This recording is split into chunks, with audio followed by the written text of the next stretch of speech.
Welcome to our MoneyLife webinar series. Today's topic will be Don't Let Health and Elder Care Costs Ruin Your Golden Years. And so I'm your presenter today, Jim Allen. I'm the Director of Financial Planning at Anchor Bay Capital. And in my role as Director of Financial Planning, I specialize in working with pre-retirees and retirees in all aspects of their financial life. So I specialize in transition planning, whether that's transition into retirement or whether it's divorce or widowhood, something like that. So that's the area that I specialize in. So today we're going to talk about healthcare and retirement, and we're going to cover a bunch of topics. We're going to talk about the costs of healthcare in general, and we'll kind of do a deep dive into what those costs are and how they work. And then we're going to talk about Medicare and Medicare supplements, your options in terms of Medicare supplements. We'll also talk a little bit about what if you want to retire prior to becoming Medicare eligible. You know, how do we bridge that gap? And we have pre-Medicare healthcare planning. Then we'll switch gears and we'll talk about long-term care and what the costs of long-term care are, the types of long-term care, and then we'll talk about your options for financing long-term care, and then we'll kind of hopefully wrap it all up together for putting together your specific elder care plan that's customized for you. So let's start with kind of the need for healthcare coverage. I do occasionally get questions from a client. It's like, hey, you know what? I never go to the doctor. I'm in great health. Why should I have healthcare? Because it's expensive. And I think the reason that you have to consider healthcare is medical expenses can be catastrophic to your finances. And unfortunately, you don't know when healthcare issues will arise. Just to give you a personal example, 2 years ago, totally out of the blue, I had to go in for a triple bypass surgery due to genetics and bad luck in terms of where the blockage was. I went from within 6 months of that surgery, running half marathons and trail running and surfing and everything else, considered myself in fantastic shape, into all of a sudden I had some breathing issues, and I went to visit the doctor and said, you've got to go in for emergency bypass surgery. I had insurance, so luckily the bulk of it, not all of it, but the bulk of it was covered by insurance. But if I hadn't, I received all those bills from the hospital and the surgeon and the anesthesiologist and everything. Those bills amounted to almost $400,000. So I was one of those people that rarely went to the doctor. I was in great physical shape. I had no idea I had any issues. And then out of the blue, I had almost a $500,000 surgery. So in terms of healthcare coverage, smart risk management is that you insure those large risks, those unknown risks. And healthcare certainly is probably the biggest risk that you want to insure because those costs can be astronomical.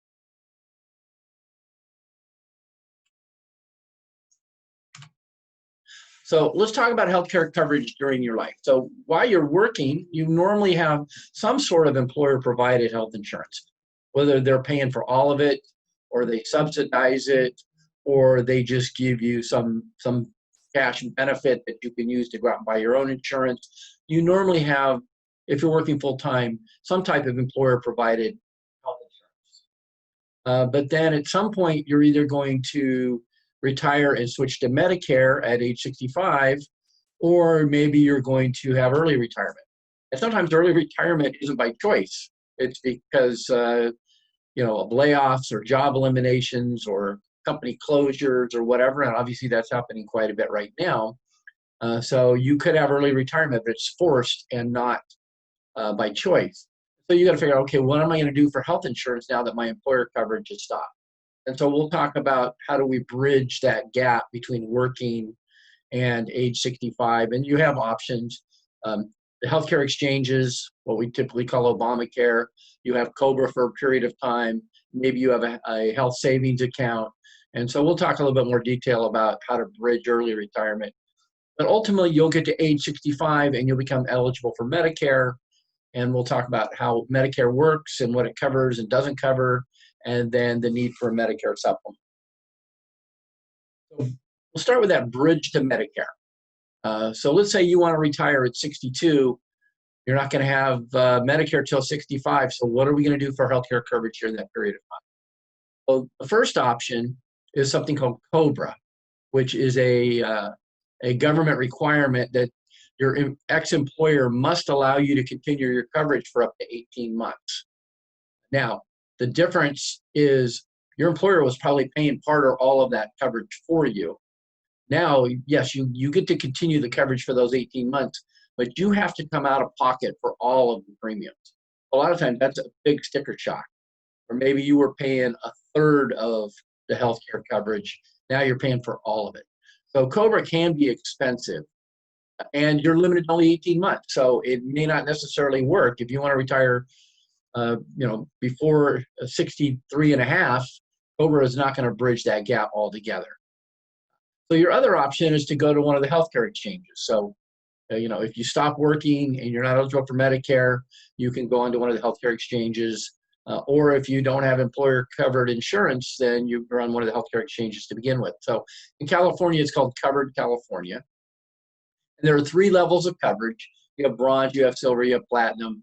They're all provide varying levels of amount of coverage in terms of copays and deductibles and all those kind of things. Bronze is the lowest level of coverage, and so it has the lowest premiums, but it also has the highest copays and deductibles and the least amount of coverage, all the way up to the platinum. So you can decide how rich a plan you want, and you'll pay the premiums accordingly. Now, Covered California is pretty expensive. Yes, you can get coverage, but it's not cheap. There aren't that many health insurers that are involved in it. And so just as an example, let's say you've got a couple, a married couple in their early 60s, you could probably plan on paying somewhere between $1,200 and $1,800 a month for that coverage, depending on whether you want a bronze plan or a platinum plan. But one thing you do have with Obamacare is if you have a certain income levels, you actually will get a subsidy by the state and also by the government to pay some or all of that healthcare coverage for you. And so what we've been able to do with some people, if we've planned ahead, is when they get to that early retirement, we can design their cash flow so that we're accessing money that's not taxable, and we can maybe have them in a low tax bracket for a couple years and get them some subsidies, help subsidize the cost of their health care.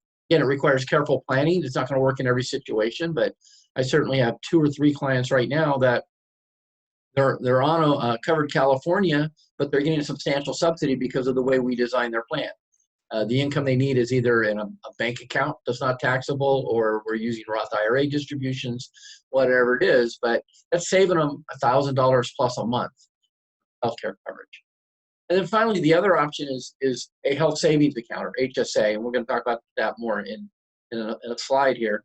But the idea with HSAs is you create this fund, this kitty, and it's a tax-favored account, and you can use that to pay for medical expenses. So maybe that can cover those deductibles and co-pays with a bronze level plan. So maybe you buy a lower cost coverage, and then you have the HSA funds to kind of self-fund the rest. How does an HSA work? This truly is the most tax-efficient vehicle that is available because it's what's called triple tax advantage. So it's the only vehicle that allows you for a deduction going in, if you can qualify for an HSA. It grows tax deferred while it's in the HSA. And then when you pull the funds out to cover your healthcare expenses, you can pull the money out tax-free. So there isn't another vehicle out there that allows a tax deduction going in and tax-free income on the back end. If you think about it, you have your 401k, you get the tax deduction going in, but then when you pull the money out, you're going to pay tax. Or if you have a Roth IRA, the money coming out is tax-free, is taxed going in. The HSA allows the deduction going in and tax-free going out. And now, there's some catches to this. In order to even contribute to an HSA, you have to be in a high deductible health plan. So there are certain criteria that in the plan must meet those in order to be HSA eligible. And then you have maximum contribution. So if you're single, for this year, it's $3,550. If you're married, it's $7,100. And if you're over 55, you can put an additional $1,000 in. So if you got a married couple, you can do 7,100 plus the catch up. And so, that you can fund one of these with substantial amounts over a period of time. The downside is once you hit Medicare eligible age 65, you can't contribute anymore. So where these can be really effective is if we plan early enough, we can make those maximum contributions and grow this kitty, and then we can pull that out tax-free in the future to fund either current or future healthcare costs. And so an HSA can be a very attractive account, but if you're already close to Medicare eligible age, we're not going to be able to accumulate much money, and you do have to be in these high deductible plans, meaning you may have to use some of these funds for current spending needs in addition to future healthcare costs. So then let's talk about what happens when you get into retirement and what healthcare costs are looking like.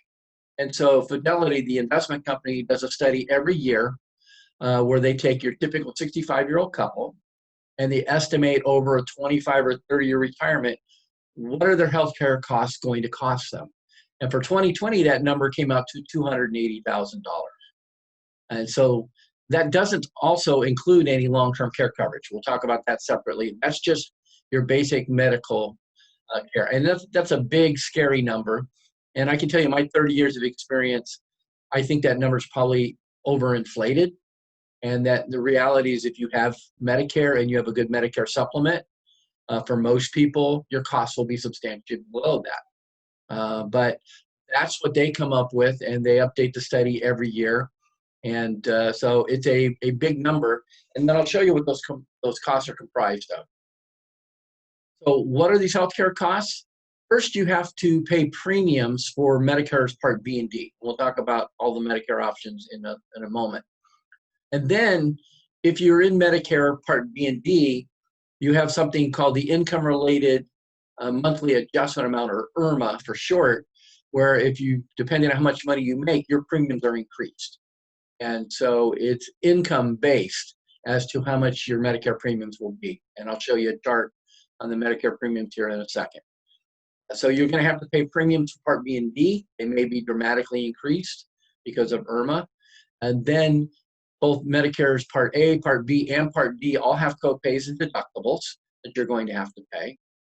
And most people are going to go out and buy a Medicare supplement that will kind of cover those copays and deductibles. So instead of paying those, or most of those, you'll pay a Medicare supplement premium instead. And then you have things that aren't covered by Medicare, things like dental and vision and podiatry, and maybe some prescription costs. So you're going to have to pay those out of pocket, or you're going to buy a Medicare supplement that covers those, and then you'll have increased premiums to cover those. So those are those costs that comprise that $280,000 figure that Fidelity comes up with. Okay, so let's just talk about what Medicare is and how it works. And so Medicare is comprised of three parts. So you have Part A, which is the hospital coverage, and you don't pay a premium for that. So that pays for hospital stays and all the associated costs with the hospital stay. And then you have Part B, which is essentially your medical insurance. Those are your doctor visits and things like that. You do pay a monthly premium for Part B. And then you have Part D, which is your prescription drug plan. So that covers all the drugs you have to take monthly. And you do pay a monthly premium for Part. But you don't pay a premium for Part A, you do for Parts B and D. And then you have an alternative to Medicare, which is Medicare Advantage plans.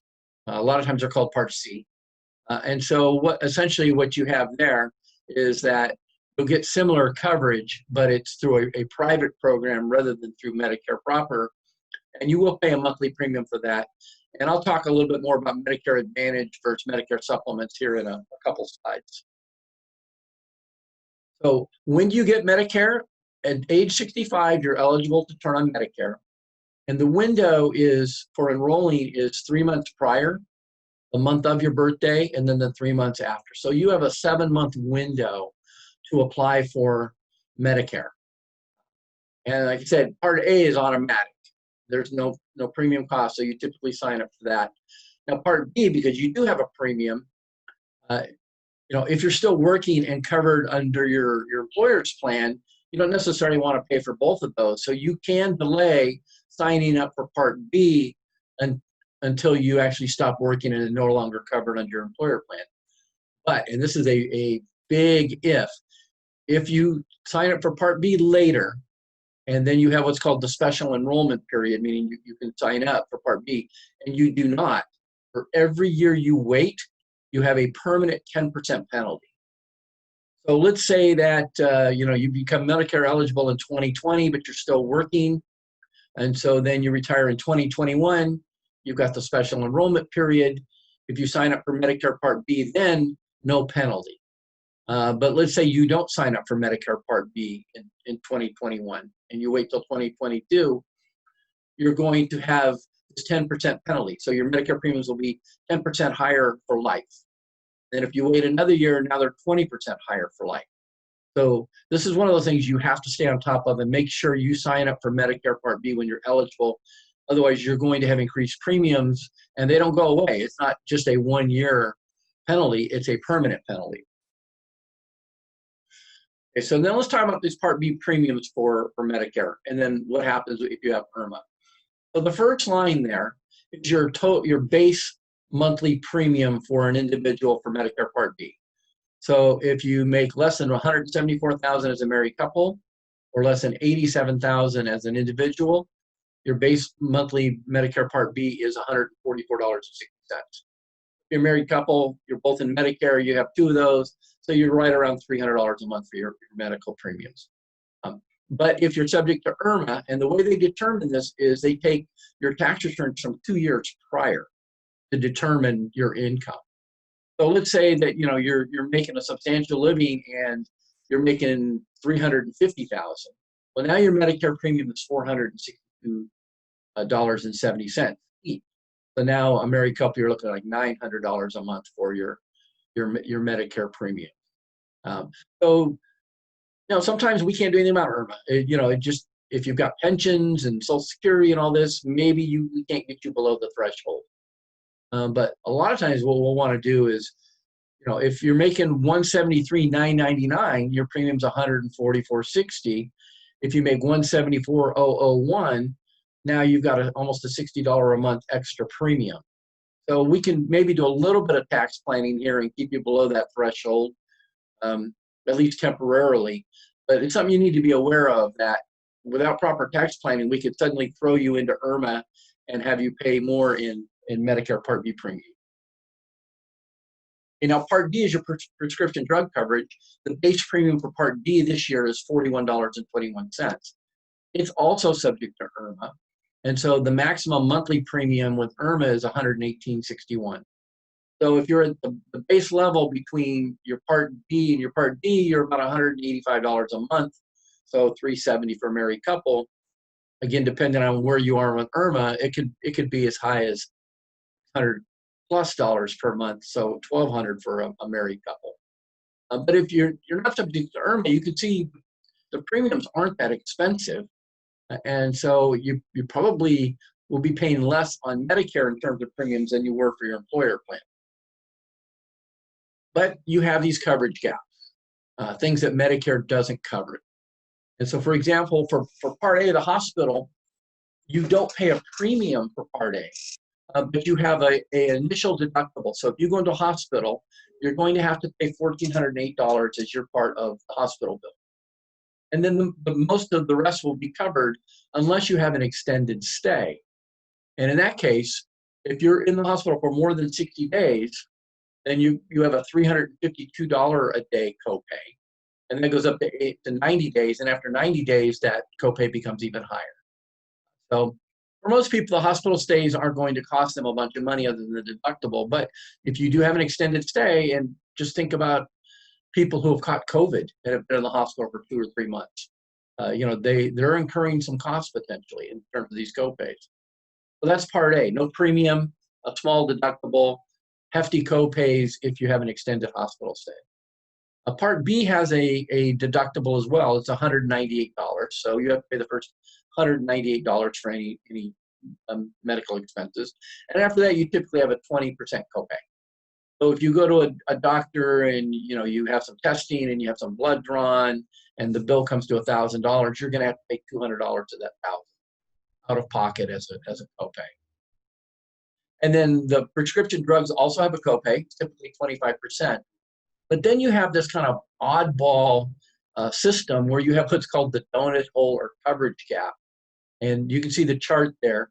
So if you have your prescription drug coverages amount to more than $4,020 for a year, then you're in what's called the donut hole, and you technically don't have any coverage. Medicare is not going to cover those prescription drugs. Now they've adjusted it a little bit. Now they call it the coverage gap, where the drugs can't cost you more than 25% of the cost. So it kind of works the same as the copay. But again, so prescription drugs have copays. They have this coverage gap. Part B has copays and a deductible. Part A has a deductible and potentially copays. So those are the things that start to add up towards that $280,000 number. And then in addition, you have things that aren't covered, like dental and vision and chiropractor and all of that kind of stuff, which is why you typically buy a Medicare supplement. You could technically just have parts A and D and pay for those copays and deductibles yourself. Most people find that it's more cost effective to buy a supplement. And so you have two types. You have Medigap or Medicare supplements that are designed to kind of cover those copays, deductibles, and coverage gaps. And so with a Medigap policy, you'll pay a premium, and the premium will be based on A, where you live, and B, the richness of the plan. So there are a variety of plans to choose from, each with different coverage levels. Some people may want, hey, I just want a pair of bones. I just want to cover those copays. Other people may say, I want to have all the copays covered, but I also want to have the vision and the dental and all that. So you've got this menu you can choose from to decide. The one benefit of a Medicare supplement is that it's essentially coordinated with Medicare. So you can go to any doctor that takes Medicare, which is virtually all of them. So you don't have to worry about referrals and being out of network and all of that kind of stuff. And you're also covered anywhere in the U.S. because it's a Medicare-related plan. So if you're a snowbird and you live in 2 different states, you're covered wherever you are. The other option is Medicare Advantage or Part C. So in that case, it's essentially private insurance. It's covering the same things, and you have lower premiums, but you also have copays with Medicare Advantage. And you can kind of think of Medicare Advantage as an HMO or a PPO type plan. So what you do when you sign up for Medicare Advantage is you go into a network, which means you can only deal with certain medical groups, certain hospitals. They're usually typically local. And so you get some extra benefits like the vision and hearing, and you don't have the same copays and deductibles. Some of these may not even have a premium, but you're limited in terms of your coverage area. And so, if you have emergency issues and you're outside the coverage area, you may not have full coverage. So there's pros and cons to both.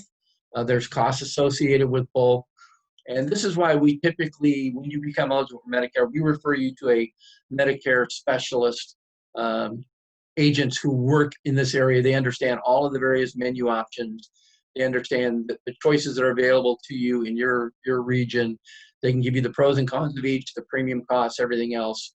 So it's a fairly complicated decision, but it almost always makes sense to have a Medicare supplement of some sort because those copays and deductibles can get kind of pricey. So then kind of how do you make this decision? How do you choose the right coverage for healthcare, whether it's pre-Medicare or Medicare? Kind of the things that we look at when we're helping you make these decisions, we look at your spending mindset and then also what's your individual health outlook. So from your spending mindset is like, what's your approach to healthcare? Are you a minimizer or a maximizer? I mean, do you say, hey, I'm in good health. I don't go see the doctor. I never need to see a doctor. Or do you have kind of the opposite framework where, you know what, I'm paying for this coverage. I'm going to go get my physicals. I'm going to get my colonoscopy. I'm going to get my shingles vaccine, all of that kind of stuff. And you could be anywhere on that spectrum between never going to the doctor to going to the doctor a lot and somewhere in between.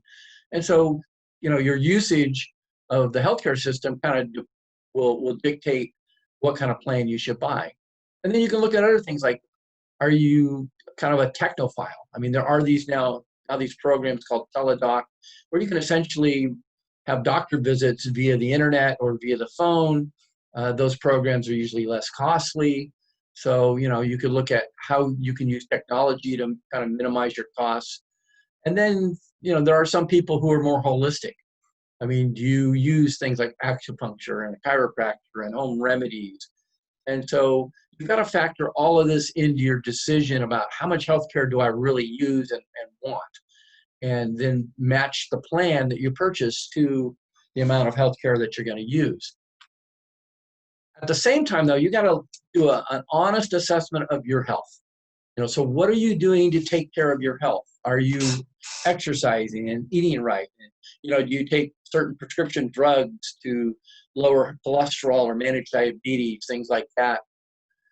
So, you know, what's your health plan look like? But then you also have to look at family health history. You know, what health issues did your parents or siblings have? For example, in my family, on my mom's side, both my grandparents had heart issues. Hence the genetic problem I had where I had to have a triple bypass, even though I was in fantastic shape. On my dad's side, my dad, my grandmother, my 3 aunts all had stomach and colon cancer issues.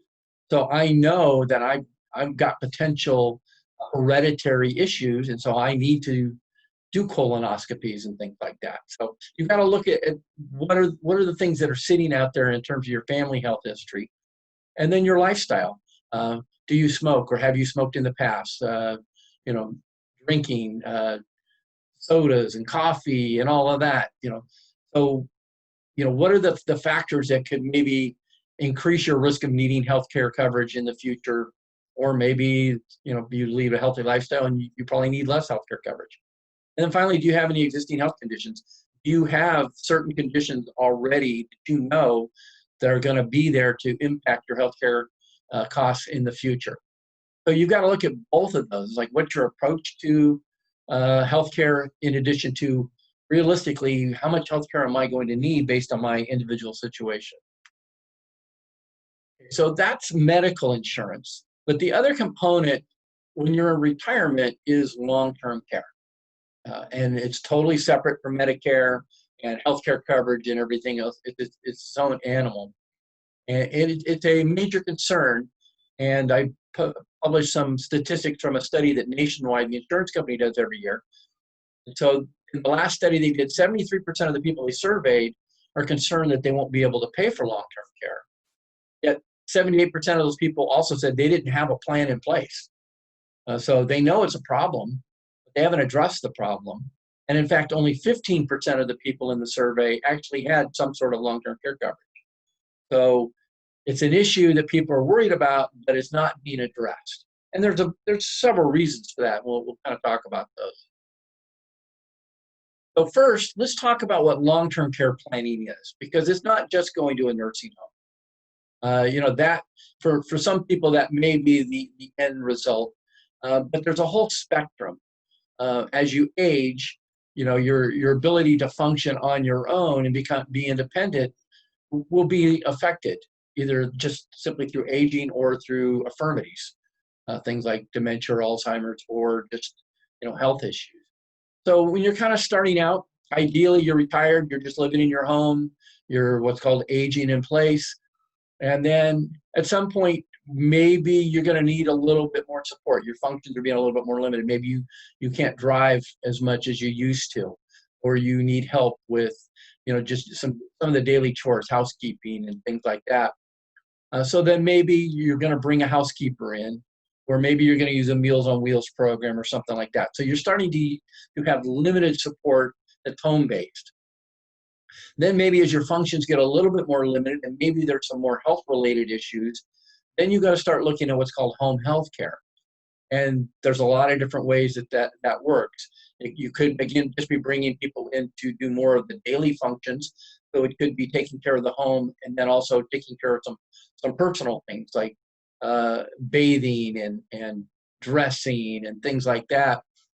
Or it could be now you actually need some medical care where you have to have a nurse or someone come in and change bandages or do blood tests or things like that. So obviously now the costs are going to start growing. They're still all done in the home, but you have, different costs and different people are going to do different things. A lot of times when it comes to home care, you may have a family member doing this for you, a son or a daughter or a spouse or something. You need to take into account the strain on that family member. Uh, and, it's not just a financial thing. It's if you've got, say, a daughter that's coming over a couple of days a week to help take care of things, maybe they can't work as much, or maybe they have to quit their job, or they're not there to take care of their children. And that causes stress and strain, not just financially, but emotionally. So you have to take that into account. And then as you age, it may become to the point where you really can't live in the home anymore. So you're going to need to go into an assisted living facility. And again, assisted living doesn't necessarily mean it's all healthcare related. It could be just you need help with the daily functions of life, and then maybe you also need some medical support. So you can go into an assisted living facility, and now you're out of the home and you're going to pay more costs. Ultimately, kind of where no one wants to go, but it's typically sometimes the reality of the last resort is you may have to go into a nursing home because you have significant limited function. Maybe now you have Alzheimer's or dementia and you can't take care of yourself at all, or you have other health issues. So not only do you need help with just daily living and activities, you need help from a medical standpoint. And so each of these, you have gradually increasing costs. And again, it'll depend on what you actually need. Is it more just personal care, or is it healthcare related, or is it a combination of those two? But everybody at some point in their life as they age is probably going to need some sort of support, whether it's all the way to a nursing home or whether it's just some in-home assistance. Well, let's talk about what these things cost in California. So worst case scenario, and nobody wants to go into a nursing home. Sometimes it's a reality. So just a decent nursing home in Southern California typically runs about $7,800 a month on average. And the average stay for a nursing home is 3 years. So if you think about $7,000 a month for 3 years, that's about $250,000. So it's a big number. And again, depending on what the reason is for a nursing home, your stay may be shorter, it may be longer. But we need to take into account those expenses and factor them into your healthcare plan. If you just need some non-skilled home healthcare, you need someone to come in and just help around the house, cook your meals, clean the house, maybe help you with some personal things. In Southern California, it's between $25 and $30 per hour. So then we can kind of roughly estimate that this is what you need right now. This is kind of the costs we're going to incur, and we add those to your cash flow plan. You actually need skilled home health care. So you need a nurse to come in a day or 2 or 3 a week to do things like change bandages or take blood tests or whatever. You're looking at about $300 per day for skilled in-home health care. And then, there are adult daycare programs where you're either go out of the house and into a adult daycare. Some of them can be as basic as just like the community senior center where you're just doing activities. Others can be you're there all day and you're fed and you have health care and all of that. So that can be a broad range depending on what you need, between $1,400 and $4,000 a month. And then, as I mentioned before, consider the cost to your family members if they're going to do these for you in terms of lost wages and stress and their financial impact in addition to your own. So yeah, sometimes the reality is you have to have a family member do this for you because you haven't funded this. Other times it's like, if you can afford it, take into account what's going to happen to your family members if they provide this care. They probably want to do it for you. But I think a lot of times, the the person who's going to need this care would feel better if they were just paying for it from an outside party. So then let's talk about how you finance this. And as this slide shows, about 70% of everybody over 65 is going to need some care along that spectrum at some point in their lives. Some of them may need all of those various stages. Some of them may only need one or two of them. But there's some options that you can use to pay for this. You can just self-insure it. You can buy a standalone long-term care policy. You can buy what's called an asset-based or hybrid long-term care policy. You can buy life insurance that has a long-term care rider. And we'll talk about the pros and cons of all of these. If you own a home, we can do a reverse mortgage. Or a lot of times what we're going to do is you go into a nursing home, we're just going to sell the house and use your home equity that way. So you have various options, and we'll just kind of go through the pros and cons of each of these. So in terms of self-insuring, the idea is, you're going to just pay for these costs out of pocket using your nest egg. Ideally, we've done pre-funding, so we've got that nest egg for you to pull from. And then what we're going to do is we're just going to stress test your plan for probability of success. So like we're going to assume, okay, a 3-year stay in a nursing home for one or both of you, this is what it does to your probability of success. And if you're still okay financially, then okay, yeah, you can probably self-insure this. But if the plan isn't working because you can't afford to go out of pocket for $250,000 to $500,000 for nursing home stays, then maybe we've got to look at what should we do in terms of insuring this risk. The other thing we have to do when we're looking at pre-funding is, you may have a multi-million-dollar IRA that you say, okay, I'm going to pay for this.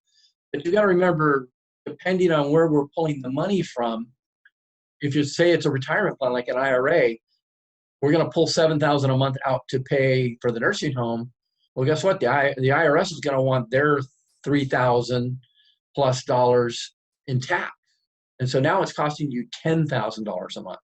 So ideally, if we're going to self-insure, we want to set up a funding plan so that we've got a more tax-efficient bucket, which we're going to pull from, so that it's not costing you $10,000 a month to pay for that nursing home. It's only costing you $7,000 a month. And then ultimately, with self-insuring, part of the plan typically is, hey, if I have to go into a nursing home, I'm just going to sell my house. And that may be great if you're single.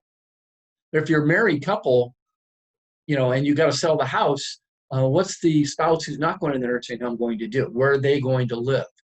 And so it's an option that's on the table, but again, we got to look at it. So self-insuring is one of the options, and I would say that if we don't do any of the other options, then self-insuring is the default option. So doing nothing is self-insured, and hopefully the results will work out in your favor. So the next option is you could go buy a standalone long-term care policy. And so what you have here is, you're going to pay $2,000, $2,500 a month or whatever, depending on your age. And then this policy will cover those nursing home care costs or those home health care costs. So the benefits of a standalone long-term care is it will pay those monthly costs for you up to whatever the benefit limits of the policy are.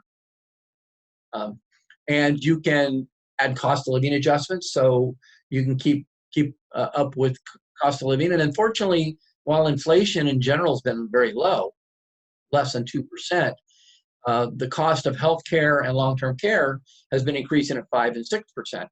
So adding a cost of living adjustment probably makes sense at some point.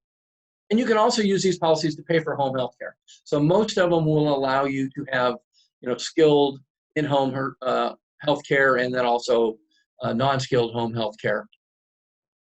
So, the benefits of this is what they're designed for. They are designed to pay for long-term care needs. So it's usually the most focused and complete coverage. And generally, the earlier you buy them, the lower your premiums are going to be. So these have been around for a long time.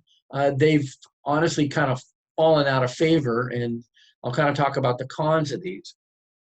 One of probably the big reasons that only 15% of the people in that nationwide survey bought these things because it's use it or lose it. So people look at it and say, hey, I could pay $25,000 a year for this long-term care policy for 20 or 30 years, and then if I never use it, I've wasted a lot of money. And so, a lot of people look at that and say, no, it's not worth it. Now, it's really no different than your auto policy or homeowner's policy. It's like, you want to pay those premiums? No, but if you end up needing it, you're glad you did. But one of the big drivers of people not buying these are the use it or lose it nature of it. The other thing that is more recent phenomenon is there's been significant and frequent premium increases on these policies. Insurance companies have not done a good job of pricing these from the start of them. They didn't have enough data. And then with interest rates getting lower, they're not profitable, so they just keep raising the premium. So the policy may look great. It's like, yeah, I can afford to pay $2,000 a month now. But if they keep raising rates, and some of these rate increases have been 5, 10, 20% in a year, all of a sudden now you're 75 and the premium's no longer 2,000, it's 5,000, and you can't afford it. So you got a lot of funding uncertainty about this. When we're analyzing these, we've got to factor in pretty significant rate increases. And part of this too is availability of standalone long-term care policies is getting tighter. There's a lot of insurance companies that have gotten out of the business. It wasn't profitable for them. People weren't buying them. And so there's only a handful of companies that even offer a standalone long-term care policy any longer. And so the ones that are in the business, in order to make it profitable, they've had these rapid premium increases. And at some point, people can't afford to pay the premiums anymore, just at the time where you maybe need the policy the most.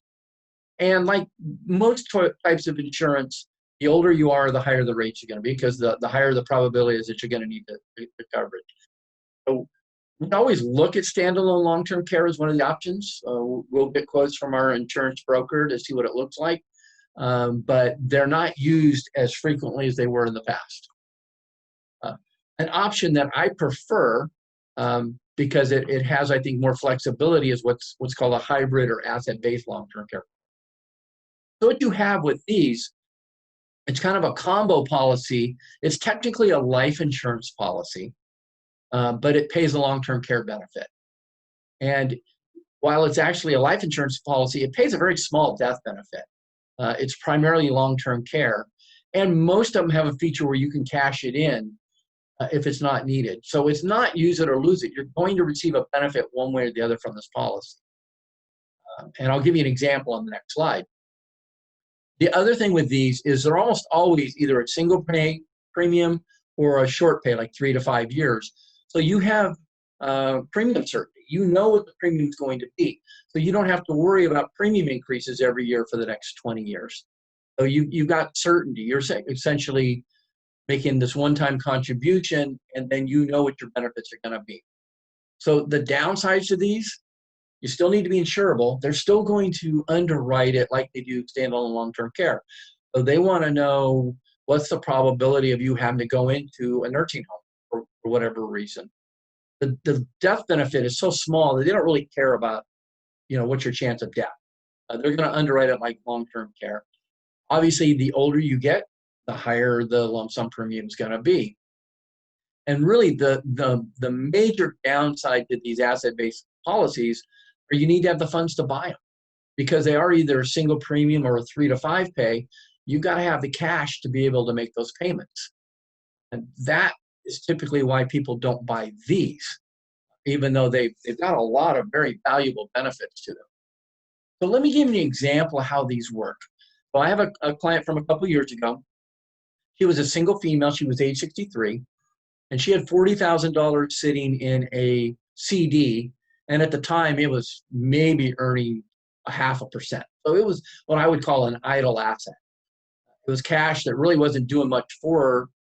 And so, her plan was such that she needed some kind of coverage. She was on the edge where we had to insure for long-term care. So this $40,000 single premium bought her a death benefit of $60,218. You can see it's not a large death benefit. You put $40,000 in, at some point your beneficiary would get $60,000. Or if she needed long-term care, it would give her $2,500 a month up to 6 years. So a maximum of $180,000 of long-term care benefits. Or if she wanted to, she could cash in and get $32,000 or $40,000 back. So you can see there's some benefits here. you're going to get a benefit out of this product one way or another. So if you don't need it for long-term care, her daughter was going to get $60,000. And when I calculated, if she lived to say 95, that $40,000 growing to $60,000 was a rate of return of a little over 1%. So she was actually getting a better rate of return than she was getting in the CD, and it's tax-free. But if we needed to, that would cover $2,500 of home health care or nursing home care. Now, is that going to cover all of her needs? No. But it certainly would help. And then the rest we would have to fund out of her home equity in a reverse mortgage or something like that. So you can see the flexibility of these. The downside is if you don't have $40,000 laying around to buy one, then it's not really an option for you. So then your next option is long-term or life insurance with a long-term care rider. So this is a true life insurance policy. So they're going to underwrite you for your chance of death. But what they do is they add a rider that says, if you have a long-term care event, so you're what they define as chronically ill, you can't do 2 of the 5 activities of daily living, then they'll allow the death benefit to be accelerated to pay for those long-term care benefits. And so the contract may say something like, we'll allow you to accelerate up to 90,000 or 90% of your death benefit to pay for long-term care. And then whatever's left, some of it may go to your beneficiary as a small death benefit, but most of the time, they're not charging you for this rider. And so then what they'll do is if you need these long-term care benefits, when they accelerate the death benefit, they keep part of that death benefit for themselves, and that's how the insurance company makes their money. So if you have a life insurance need, then we can just add on this rider at no essential cost, and we can kind of cover 2 things, kill 2 birds with 1 stone.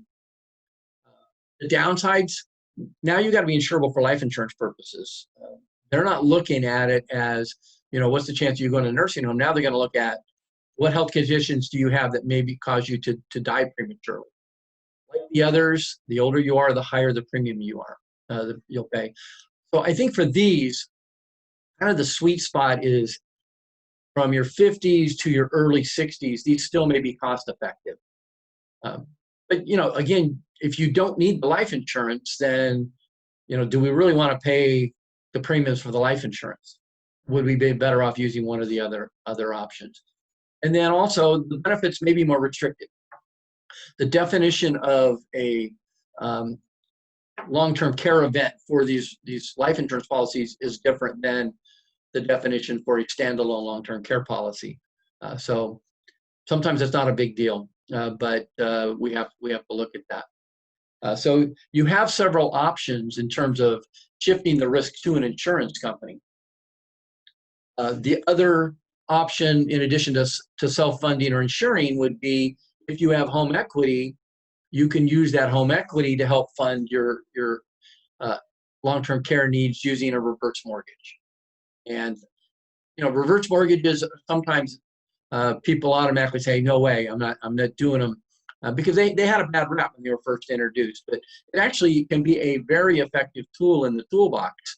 And so the benefits of it is you can access your home equity while continuing to stay in the home. So a way a reverse mortgage works is it's still a loan. You still have a mortgage. The difference is with a regular mortgage, you have to pay the interest and you have to pay the principal, and you ultimately pay the loan back. With a reverse mortgage is you don't have to make any payments. You can, but you don't have to until you either move out of the home or the home is sold. And at that point, you've got to repay the loan. So what you have is, rather than you making the payments, the interest just accrues, meaning that the loan's going to grow. So ultimately, as the loan grows, you're using up more and more of your home equity. But you can access that home equity in 2 ways in a reverse mortgage. A is you could receive monthly payments.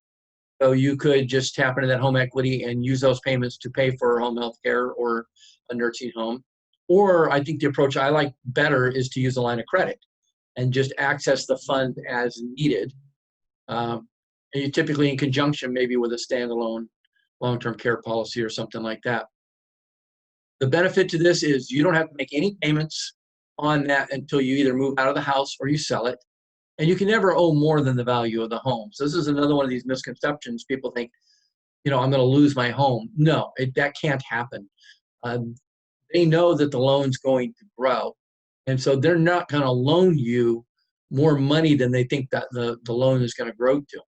But you do have a feature with a reverse mortgage is that, let's say that your house is worth $800,000 and you take a reverse mortgage out for $400,000. So if the loan's still $400,000 when you sell it, the $400,000 loan is paid off. You or your heirs would collect the $400,000 of remaining home equity. But let's say you take one of these out and now the loan's grown to $650,000. You'd sell it. You would collect $150,000 of remaining home equity. Or let's say that the loan has now grown to $900,000. The house is still only worth $800,000. Then you just would not collect any home equity. You pay for this coverage so that you never owe more than the value of the home. The downsides to these is the loan will decrease the ultimate legacy. I mean, you're going to use your home equity. And it only works while you're remaining in the home. So if you're a single person and you got to go to a nursing home, this doesn't help you because now the loan would be called. But if you're a married couple or you need home health care, then you can use this and stay in the home. And then when you do move out and you have to go to a nursing home or whatever, you can sell the home, pay off the loan, and then ideally there's some home equity left over. So, a lot of people will say, yeah, but I'm using up my home equity. Well, the reality is if you've got to write a check for $7,000 a month for a nursing home, it's got to come out of something, whether it's going to be your bank account or your IRA or your home equity, something's being depleted. And so, the reverse mortgage, yeah, you're going to deplete your home equity, but you probably needed to deplete something anyway. And this is tax efficient. It's tax free. So if I've got the choice between taking $7,000 a month in a reverse mortgage loan, which is tax-free, or taking $7,000 out of my IRA, which now costs me $10,000, the reverse mortgage is more cost-effective. So that's the reverse mortgage. So let's kind of just try and wrap this all up and put it together for you. So we can kind of slot everybody into these 4 buckets. Again, going back to your healthcare mindset, and then also your actual health situation. Are you a high healthcare user and unhealthy? Are you a low healthcare user and unhealthy? Are you a high healthcare user and healthy?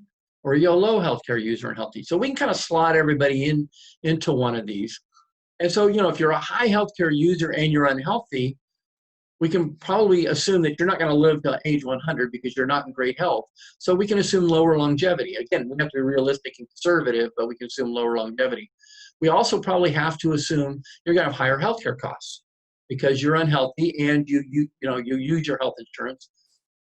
Then when it comes to long-term care coverage, we typically assume that maybe your stay would be shorter because you're not in great health. So maybe we would use a 2-year assumption. And then the same for the low health care user who's unhealthy. Longevity is still going to be lower because you're unhealthy. Your healthcare costs maybe won't be as much because you don't use your healthcare as much. And again, we're going to assume a shorter nursing home stay. Then you have the high healthcare user who's healthy. So this is the person that's going to use the most healthcare and also, live the longest. So we're going to assume higher healthcare costs. We're going to assume longer longevity, and we're going to assume if you have to go to a nursing home, the stay is going to be a little bit longer. And then on the other end, you have a healthy person who's a low healthcare user. We're still assuming longer longevity, but we'll assume maybe a little bit lower healthcare costs. But we're still also going to assume that the nursing home stay would be a little bit longer. So we can kind of use this grid as the baseline for figuring out how are we going to calculate your healthcare costs and elder care costs in retirement. And then you need to think through your medical decisions. And again, everybody has a different approach to this. So let's just say you met with your doctor and they told you that you have a 90% chance of dying. And so what would be your personal approach to this situation? Would you tell your doctor, you know what? I got a 10% chance. I'm going to fight for as long as I can. I'll do every treatment available, every alternative treatment. I'm going to go out kicking and screaming. Or some other people, it's like, you know what? I've lived a good life. This is probably going to do me in. And then you start thinking about your hospice plan and things like that. So those are two very different approaches, and they're also going to have different expenses related to those. So you got to think through these medical decisions in terms of what approach would you typically want to take. And then at the same time, you want to communicate this to your family members so they know that, hey, this is what I want to do. And, so this is the approach I'm going to take. And then we have to look at some other considerations as you age. One of them is, what are you going to do with your house? Are you able to age in place? So is it even possible? If you're 85 years old and you've got a 2-story house with a huge yard and, it's a big house, it may not be feasible for you to live there. Maybe the upkeep is going to be beyond your capabilities, and B, it's very risky to, go up and down stairs and things like that. And there are things you can do to make the house available to age in place. You can make sure there's a downstairs bedroom. You can add an elevator or one of those stair chairs. You can add handrails to the bathroom, things like that. So if the goal for you is to age in place as long as possible, then we've got to factor in, okay, what do we need to do to your house to make that happen? And what are those costs going to be? And we have to add that to your healthcare plan. But the other thing you need to consider is you may want to age in place, but you got to look at your proximity to your family, your friends, your healthcare, all of that. So if you're living by yourself in your 80s and 90s and your family's hours away or out of state, or you don't have friends close by to keep your social network going, it may not be feasible for you to live in that home. You may want to consider moving where you can have more support and access to healthcare, things like that. So you got to put some thought into aging in place. Then the next thing you need to do is build up your social capital. So when you retire, you're going to a lot of times lose your network of coworkers and maybe friends and things like that. So you need to build up a network of relationships in retirement, and you need to stay active, whether that's going to the local senior community center, or it's adult daycare, or it's joining meetup groups, or whatever it is. You've got to stay mentally and physically involved in the community, because if you don't, you get this phenomenon called dwindles. And so you may have heard this, where you have people as they get older, they don't have this social capital network, and so they're sitting at home by themselves all day watching TV. Their mental and physical capabilities dwindle away, and they decline, and they become poor mental and physical health. And those are the people that a lot of times have to go into the nursing home and things like that. So as you enter retirement, you've got to think about these things. What are you going to do for aging in place if you are? And then make sure that you have this solid base of social capital, which will keep you healthy both physically and mentally. The other thing you have to do as part of your elder care plan is coordinate your estate plan. Make sure you have up-to-date estate documents, your financial power of attorney, your living will, so that if you develop Alzheimer's or dementia, or you have to go into a nursing home, someone is able to manage your finances for you and take care of these things. So we need to make sure your estate documents are up to date. About 6 weeks ago, we did one of our webinars on estate planning and the documents, and it's available on our website. So you can just go to our website and view that webinar on your estate plan. So kind of to wrap this up, and putting together your complete elder care plan, first you got to plan for those healthcare and long-term care expenses. We need to make some assumptions about what's going to be your approach to healthcare. Are you a high health user or a low health user? Are you healthy? Are you unhealthy? What's the probability of a nursing home healthcare, all of that? And then we've got to incorporate those estimates into your plan, and then we need to stress test your plan to see where the holes are. And if there are holes, then we've got to evaluate whether we should be insuring those risks or not, and what are all the alternatives for insuring that we talked about. Make sure your estate plan is current and up to date, particularly your healthcare directive and your financial power of attorney. think through your medical decisions and communicate that with your loved ones. Let them know that this is what I want to do. I want to stay in my home. I prefer to have home health care. I don't want to go into a nursing home unless I absolutely have to. Um, you know, I all of those decisions you need to make for yourself and then communicate them. And then keep that social network up and stay active as much as you possibly can. And so I've listed on here, if you're interested, we have a elder plan worksheet that's available from AARP that I would be happy to provide you. So you can just shoot me an email, jim@anchorbaycapital.com, and I can send you the worksheet, which kind of help you get started with developing your elder care plan. And then obviously we work with you to flesh all that out and develop a customized plan for your needs.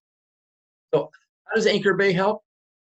Honestly, all of this stuff is just incorporated into your financial plan. We're a holistic financial planning company. So this is all just addressed in the context of your financial plan. But at the same time, we have access to those Medicare supplement specialists as we do mortgage and reverse mortgage specialists. So we don't sell those products, and we're not affiliated with companies that do. But we have a network of specialists who can help you and provide that expertise, and we vetted them and we trust them.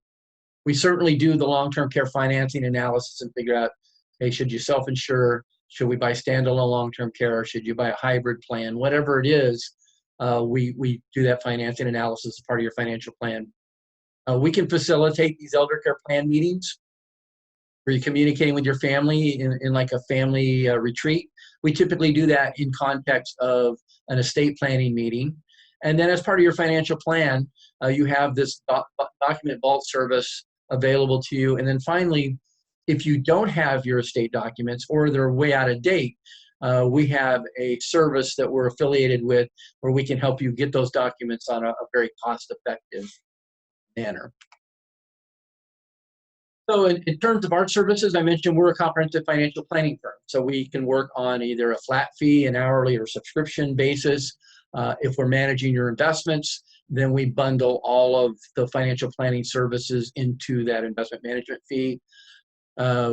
We also provide tax planning and preparation. We do estate planning and administration, and we do divorce financial analysis services. So we offer a broad range of services, and obviously healthcare planning and elder care planning is just part of your more comprehensive financial plan.